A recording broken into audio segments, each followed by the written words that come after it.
एक बार जंगल के सभी जानवरों में शर्त लगी कि जो दौड़कर पहले पहुंचेगा वह सत्ता के सिंहासन पर बैठकर राज करेगा। तभी वहां पर एक कछुआ आता है और कहता है कि भाई मुझे भी दौड़ में शामिल कर लो, मैं भी हिस्सा लेना चाहता हूँ। कछुए की यह बात सुनकर सभी जंगल के जानवर हंसने लगते हैं और कहते हैं कि चल तो पाते नहीं हो, दौड़ क्या लगाओगे। कछुआ कहता है मुझे एक मौका तो दो, जीतूं या हारूं मुझे प्रयास तो करने दो।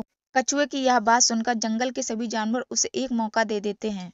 तभी चिड़िया हरी झंडी दिखाती है और दौड़ शुरू हो जाती है। जंगल के सभी जानवर तेजी से दौड़ने लगते हैं। दौड़ लगाते समय गधा देखता है कि कुत्ता आगे निकल रहा है। वह कुत्ते के बराबर जाकर उसे एक लात मारकर गिरा देता है और अपना आगे निकल जाता है। यह सब पीछे दौड़ रहा घोड़ा देख रहा था और वह तेजी से दौड़कर गधे के बराबर आ जाता है और गधे के एक लात मारकर उसे गिरा देता है और अपना आगे निकल जाता है। तभी देखता है कि शेर आगे निकल रहा है। वह शेर को भी एक लात मारता है और आगे निकल जाता है। उधर कछुआ बहुत पीछे था, वह रुका नहीं और लगातार चलता रहा। जंगल के सभी जानवर आगे निकलने की जल्दी में एक दूसरे से झगड़ते रहे।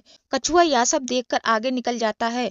दौड़ते हुए घोड़े ने पीछे मुड़ के देखा कि उसे दूर दूर तक कोई नहीं दिख रहा था। उसने सोचा मैं थोड़ी देर आराम कर लूं, अभी तो सब बहुत पीछे हैं, मैं दौड़कर सत्ता के सिंहासन तक पहुंच ही जाऊंगा। और वह सो जाता है। कछुआ लगातार चलता रहा। आगे जाकर कछुए ने देखा कि घोड़ा सो रहा है। वह आगे निकल गया।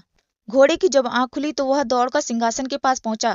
तो घोड़े ने देखा कि कछुआ पहले ही सत्ता के सिंहासन पर बैठकर राज कर रहा है। फिर घोड़े ने सोचा आज मैंने मेहनत और ईमानदारी से अपना काम किया होता तो आज मैं सत्ता के सिंहासन पर बैठकर राज कर रहा होता। निष्कर्ष, हमें कभी किसी को कमजोर नहीं समझना चाहिए। अगर मेहनत और लगन सच्ची है तो हर काम सफल हो सकता है।